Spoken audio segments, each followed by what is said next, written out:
قنجێکێکە ئەفسونیە کوردستانە عراقی زمانێکی قەدیم عەشیرە مرۆڤên ئەفسونی و بسێر گوندی û çîrokbêjan dîrokeka winda û rêwîtiya epîka lewekî ber bi welatê windayê bavê xwe ve. Ez nêrevanê çîrokên malbata xwe me, muhafizê heysiyeta malbata xwe me, parêzvanên nerîtên wê me.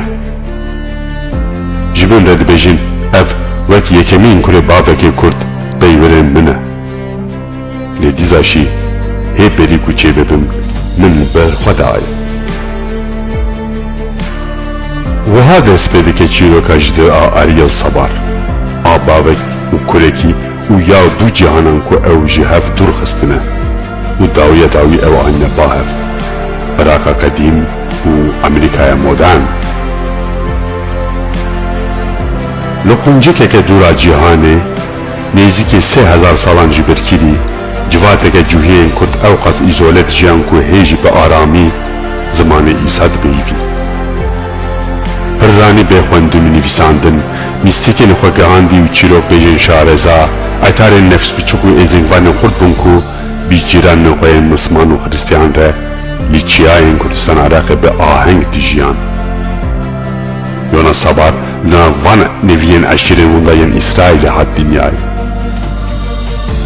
Cûhiyên Zaxoyê ji nîşka ve xwe di nav tengîjînên etnîkên rojhilata navîn de dîtin.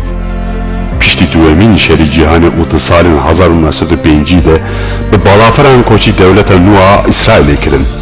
Bi koçeke girsey ya 120,000 cûyên ji Iraqê yek ji diasporeyên cîhanê yên herî mezin û kêmtirîn nas kirî. Hema hema di şevekê de ew çand û zimanê egzotik ê cûhiyên Kurd mehkumê tunebûnê bû. Kurê yona Ariel pirkên dizanî dîroka bavê xwe. Ariel li Los Angelesê mezin bûye. Yona jî li wir li UCLAyê bûye profesereke rûmet bilind û kariyera xwe ji bo parastina nerîtên gelê xwe terixan kiriye. Ariel nedixwest tîkelê wî hebe bi mîleta bavê xwe koçber û ecêb re, heta ku kurekî wî çêbû. Bohuşta bavê min lêgerîna Arielê ku niha û rabordiyê li hev bîne.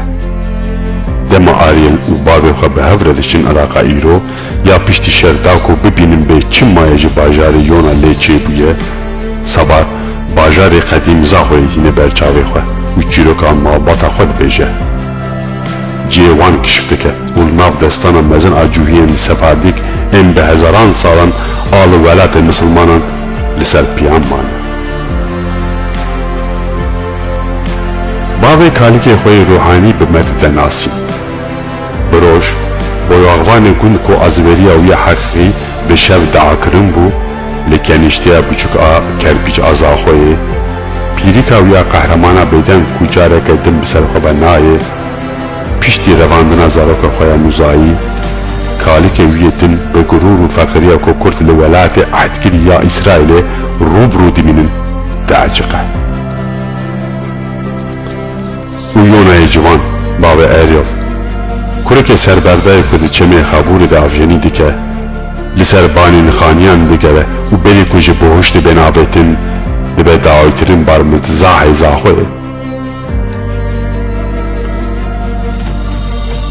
Ev kitêba ji dil lê xwe ku bi ser û eşîrên Kurd, zimanzanên pêşeng, koçerên erev û bawermendên dilsoz dijiye, serpehatiyeke ecêb a tolerans û hêviyê ye ku li devereke ku îro bala dînayê li ser e derbas dibe.